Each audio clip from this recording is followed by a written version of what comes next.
നല്ല നസിഹത്തുകൾ പരസ്പരം ചെയ്യുക. സമസ്ത കേരള ജമിയത്തുൽ ഉലമ ആഖിറത്തിലേക്കുള്ളൊരു പാലാണ്. അത് നമ്മൾ മനസ്സിലാക്കണം. ആ പാലത്തുമ്പോൾ കൂടിയാണ് നമ്മൾ അത് പോയി ആഖിറത്തിലെത്തേണ്ടത്. അപ്പം ഞാൻ എപ്പോഴും പറയലുണ്ടല്ലോ, സമസ്ത കേരള ജമിയത്തുൽ ഉലമന്റെ ഒപ്പം കൂടിയ ഒന്നും കിട്ടൂല ആർക്കും. അതെന്തെങ്കിലും കിട്ടുമെന്ന് വിചാരിച്ചാൽ ആരും കൂടും വേണ്ടത്. ഇതിലാകെ നമുക്ക് ലഭിക്കപ്പെടുക എന്ന് പറഞ്ഞാൽ ദുആ ലഭിക്കപ്പെടും. അപ്പോൾ ഉഖ്റവിയാവുന്നതായ ഗുണം വല്ലതും കാംക്ഷിച്ചുകൊണ്ട് മാത്രം കൂടാൻ പറ്റിയൊരു സംഘടനയാണ് സമസ്ത കേരള ജമിയത്തുൽ ഉലമ. അല്ലാതെ ഭൗതികമാവുന്ന താല്പര്യം, ആ ഒരു ഗുണമാണ് നമ്മളെ വിഖായന്റെയും നമ്മളെ കുട്ടികളൊക്കെ ഉണ്ടല്ലോ, നമ്മളെ വളണ്ടിയേഴ്സൊക്കെ, അവരെല്ലാം നമ്മൾ കാണപ്പെട്ടത്. ഇത്തരം ആളുകളെ മുഴുവൻ ഒഴിവാക്കിയിട്ട് പുതുതായി വന്ന കുറെ അവതാരങ്ങൾ സമത്തക്കാരായി ചമഞ്ഞിട്ട് പഴയ 89 ചരിത്രമൊന്നും അറിയാത്ത ഏർപ്പാട്, ആ രീതി ശരിയല്ല. അത് അനുവദിച്ചു കൊടുക്കുന്ന പ്രശ്നമില്ല എന്ന് പറയാനാണ് നമ്മൾ കൂടിയിട്ടുള്ളത്. നിങ്ങളൊക്കെ ഇന്ന് വന്ന പോലെ ജാഗരൂകരാണെങ്കിൽ അവരെ പിടിച്ചു കെട്ടാൻ നമുക്ക് കഴിയുമെന്ന കാര്യത്തിൽ ഒരു തർക്കവും വേണ്ട. അതാണ് നമ്മൾ കാണിച്ചു കൊടുക്കേണ്ടത്. മഹാനായ അഷ്റഫുൽ ഖൽഖ് സല്ലല്ലാഹു അലൈഹി വസല്ലം തങ്ങളുടെ കാലം മുതൽക്ക് കഠിനാധ്വാനം ചെയ്ത് തലമുറകളായി ഈ പരിശുദ്ധമായ ദീനിനെ കൈമാറി വന്ന് നമ്മളുടെ കയ്യിൽ ഏൽപ്പിച്ചിരിക്കുകയാണ്. അടുത്തു വരാൻ പോകുന്ന തലമുറയിലേക്ക് നാം ഇതിനെ കൈമാറിക്കൊടുക്കണം. അത് കൈവിട്ടു പോകാൻ പാടില്ല. ഒരക്ഷരത്തിന് വ്യത്യാസമില്ലാതെ, ഒരു പുള്ളിക്ക് വ്യത്യാസമില്ലാതെ അഹ്ലുസുന്നത്ത് വൽ ജമാഅത്തിൻ്റെ ആശയാദർശങ്ങളെ നമ്മൾ കൈമാറിക്കൊടുക്കണം. ഇത് ഇമാം മഹ്ദി റളിയല്ലാഹു തആല അൻഹു വരെ സത്യം ഇവിടെ നിലനിൽക്കണം. അതിൽ ഭാഗവാക്കുകളാകുവാനും നമ്മളുടെ കഴിവിൻ്റെ പരമാധിപതി അതിൽ പങ്കാളികളാകുവാനും അല്ലാഹു സുബ്ഹാനഹു വ തആല തൗഫീഖ് ചെയ്യുമാറാവട്ടെ. അതിനുള്ള തടസ്സങ്ങൾ ഇവിടെ ആര് സൃഷ്ടിക്കുകയാണെങ്കിലും ആ തടസ്സങ്ങളൊക്കെ നീക്കി മുന്നോട്ട് ഗമിക്കാൻ അല്ലാഹു നമ്മൾക്ക് തൗഫീഖ് ചെയ്യുമാറാവട്ടെ. പാണക്കാട് സാദിഖ് നിശ്ചയാപങ്ങളല്ലാത്ത ബാക്കിയുള്ള കാളിമാരൊക്കെ മുജ്തഹിദീങ്ങളാണെന്നാണോ നിന്റെ വാദം? ഒരു കാര്യം മനസ്സിലാക്കണം, പാണക്കാട്ടെ കുട്ടികളെ തൊട്ട് കളിച്ചാൽ അത് തീക്കളിയായിരിക്കും കേട്ടോ. ലക്ഷക്കണക്കിന് മുസ്ലിമീങ്ങൾ നടുറോട്ടിലിറങ്ങും. പെടഞ്ഞു മരിക്കേണ്ടി വന്നാൽ ഞങ്ങൾ പെടഞ്ഞു മരിക്കും. പരിശുദ്ധ ദീൻ സഹാബാക്കൾ ഇവിടെ കൊണ്ടുവന്നതുപോലെ തന്നെ ഇങ്ങനെ പാരമ്പര്യമായി നടന്നു പോന്നു. പിന്നെ എപ്പോഴാ അതിന് വ്യത്യാസം ഉണ്ടായത്? ഈ വഹാബികൾ കടന്നു വന്നു. അവരിവിടെ കടന്നു വന്നിട്ട് എന്താ അവിടെ ഉണ്ടാക്കിയ നവോത്ഥാനം? ഒരുപാട് സംഗതികൾ ഇസ്ലാമിൽ നിന്ന് മായ്ച്ചു കളഞ്ഞു.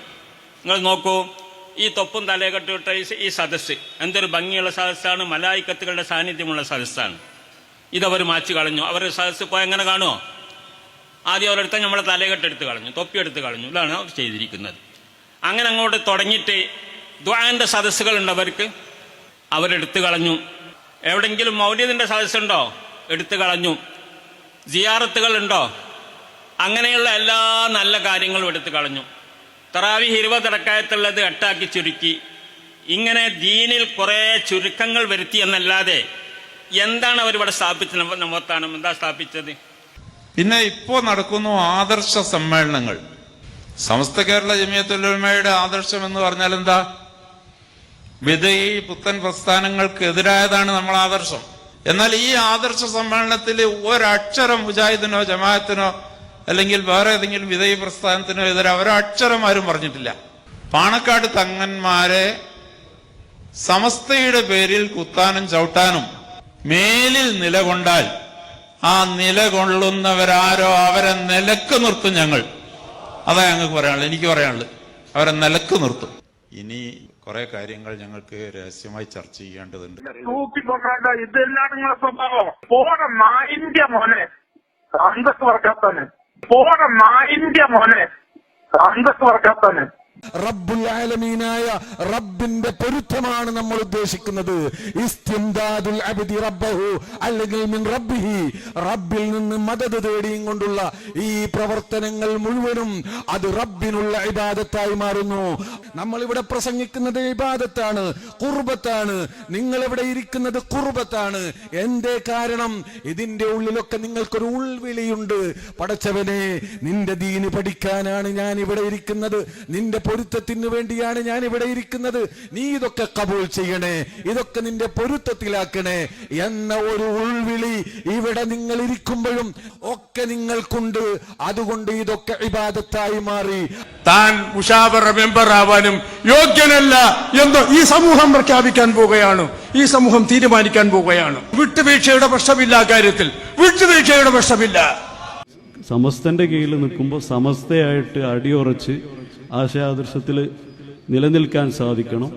അതിൽ നിന്ന് നമ്മൾ വ്യതിചലിച്ച് പോയി കഴിഞ്ഞാൽ അത് വലിയൊരു പരാജയത്തിലേക്ക് പോകും.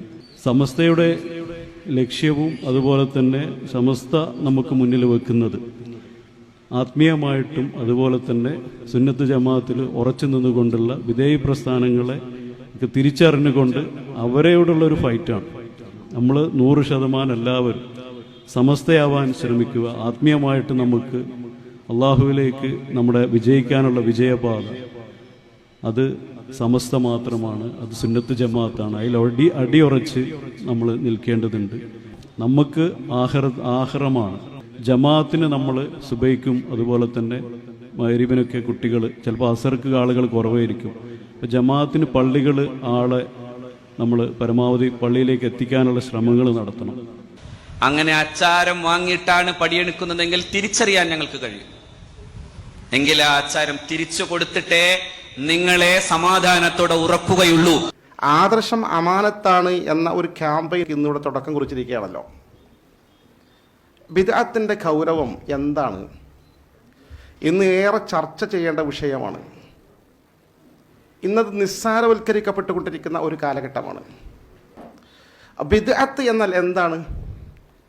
സാങ്കേതികമായി പറഞ്ഞാൽ വിശുദ്ധ ഖുർആനും തിരുസുന്നത്തിനും എതിരായ വിധത്തിൽ പിൽക്കാലത്ത് നിർമ്മിക്കപ്പെട്ട ആചാരങ്ങളാണ് ബിദ്അത്ത്. ഇഹ്ദാസു അംറിൻ യുഹാലിഫു കിതാബൻ ഔ സുന്നത്തൻ ഔ അസറൻ ഔ ഇജ്മാൻ ഫഹാദിഹി ബിദ്അത്തുൽ ദലാൽ. മൗലികമായി വിശുദ്ധ ഖുർആനോ തിരുസുന്നത്തിനോ പണ്ഡിതന്മാരുടെ ഇജ്മാഴിനോ അല്ലെങ്കിൽ സ്വഹാബത്തിന്റെ അസറുകൾക്കോ വിരുദ്ധമായ നിലയിൽ പിൽക്കാലത്തുണ്ടാക്കപ്പെട്ട കാര്യങ്ങളാണ് ബിദ്അത്ത്. അത്തരം ബിദ്അത്തുകൾ ഒരാൾ ഉൾക്കൊണ്ടാൽ അത് അത്യന്തം അപകടകരമാണ്. നമുക്കറിയാം, നമുക്കിടയിലുള്ള ഇത്തരം വിവേകമില്ലാത്ത ചില ആൾക്കാരുടെ പ്രവർത്തനം മുഖേന നമ്മളെ നേതാക്കന്മാർ തന്നെ വളരെ വിഷമിച്ചുകൊണ്ടാണ് കഴിയുന്നത്. നേതാക്കന്മാർക്ക് തന്നെ വളരെ പ്രതിസന്ധിയും പ്രയാസവും സൃഷ്ടിച്ചുകൊണ്ടാണ് അത്തരം ആൾക്കാർ മുന്നോട്ട് പോയിക്കൊണ്ടിരിക്കുന്നത്.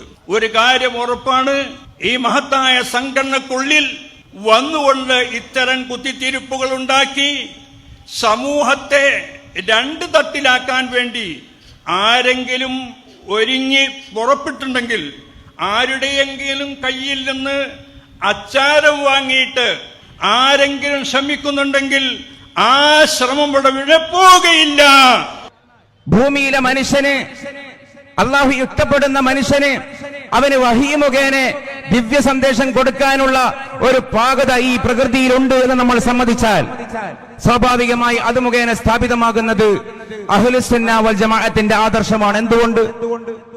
ഇഷ്ടപ്പെട്ട മനുഷ്യർക്ക് വഹീ കൊടുക്കാമെങ്കിൽ ഇഷ്ടപ്പെട്ട മനുഷ്യർക്ക് വഹിയല്ലാത്ത ദിവ്യബോധനവും കൊടുക്കാൻ പറ്റുമെന്നാകണം. ഇൽഹാം കൊടുക്കാൻ പറ്റണം. ഇഷ്ടപ്പെട്ട് തെരഞ്ഞെടുക്കപ്പെടുന്ന മനുഷ്യർക്ക് മുഅ്ജിസത്ത് കൊടുക്കാനുള്ള ഒരു പാകത ഈ പ്രകൃതിയിലുണ്ടെങ്കിൽ ഇഷ്ടപ്പെട്ട മനുഷ്യർക്ക് കറാമത്ത് കൊടുക്കാനും അള്ളാഹുവിന് സാധിക്കണം. നമ്മളെ ഉമ്മർ ഫൈസിന്റെ ആ യോഗ്യത ഇല്ലേ? ഒന്ന് ആലോചിച്ച് നോക്കണം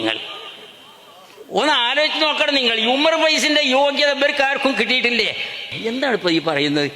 ഞാനിവിടെ അവസാനിപ്പിക്കുകയാണ്. നമുക്ക് നമ്മുടെ അടുപ്പൊരു 3 കല്ല. ഒന്ന് പാണക്കാട് കുടുംബം, മറ്റൊന്ന് ഇന്ത്യൻ യൂണിയൻ മുസ്ലിം ലീഗ്, വേറെ ഒന്ന് സമസ്ത. ഇത് 3ഉം കൂടി ഉണ്ടെങ്കിൽ മാത്രമേ നമുക്ക് നമ്മുടെ പുരോഗതികളൊക്കെ നേടിയെടുക്കാൻ കഴിയുള്ളൂ. കേവലം ഉമ്മത്തിയത്ത വാദങ്ങൾ ഉന്നയിച്ച് ഇന്നത്തെ കാലഘട്ടത്തിൽ സുന്നത്ത് ജമാഅത്ത് പറയാൻ പാടില്ല, ആദർശ പ്രചരണങ്ങൾ പാടില്ല, ആദർശ സമ്മേളനങ്ങൾ പാടില്ല, ആദർശ പ്രഭാഷണങ്ങൾ പാടില്ല.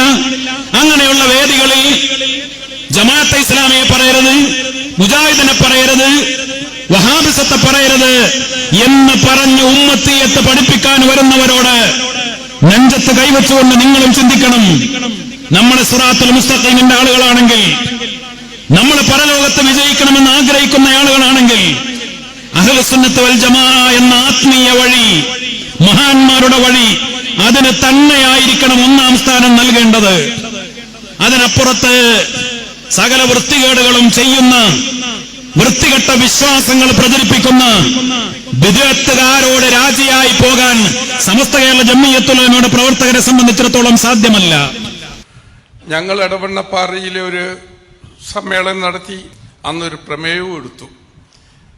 ഉമ്മർ ഫൈസിയെ ആ സ്ഥാനത്ത് നിന്ന് മാറ്റണം എന്ന് ഞങ്ങൾ പറഞ്ഞു, നടപടിയെടുക്കണമെന്ന്. പിറ്റേ ദിവസം ബന്ധമില്ലെന്നൊരു വാക്ക്, പിന്നീട് ഒരു കാരണം കാണിക്കൽ നോട്ടീസ്. ഇതുകൊണ്ടൊന്നും അടങ്ങിയിരിക്കുമെന്നോ അതിലങ്ങനെ ഞങ്ങളെ മയക്കി കിടത്താമെന്നോ കരുതരുത്. തീർച്ചയായിട്ടും നടപടി തന്നെ വേണം. എത്ര വലിയ സ്ഥാനന്മാര് ഇരുന്ന ആ വലിയ കസേരകളിലാണ് ഇവന്മാരൊക്കെ ഇരിക്കുന്നത്. ഇനി ഇത് അടങ്ങിയിരിക്കുമെന്ന് നിങ്ങൾ ആരും കരുതരുത്. ഞങ്ങളും ഇറങ്ങുകയാണ്. ഞങ്ങൾ ഇറങ്ങിയാൽ ഉറക്കമില്ലാത്ത രാവുകൾ നിങ്ങൾക്കുണ്ടാവും. ഇത് ഒരു മുന്നറിയിപ്പായി തന്നെ നിങ്ങൾക്ക് കരുതാം. ആ കൈ ഞങ്ങൾ പിടിച്ചു കെട്ടും. നമ്മുടെ ഉസ്താദുമാരും കാരണവന്മാരും ഉലമാക്കളും ഉമറാക്കളും ഒക്കെ കഠിനാധ്വാനം ചെയ്തുകൊണ്ട് നമ്മുടെ മഹല്ല് സംവിധാനങ്ങളിലൂടെ നൂറുകണക്കിന് വിദ്യാഭ്യാസ സ്ഥാപനങ്ങൾ കെട്ടിപ്പൊക്കിയത്. എന്തിനാണത്?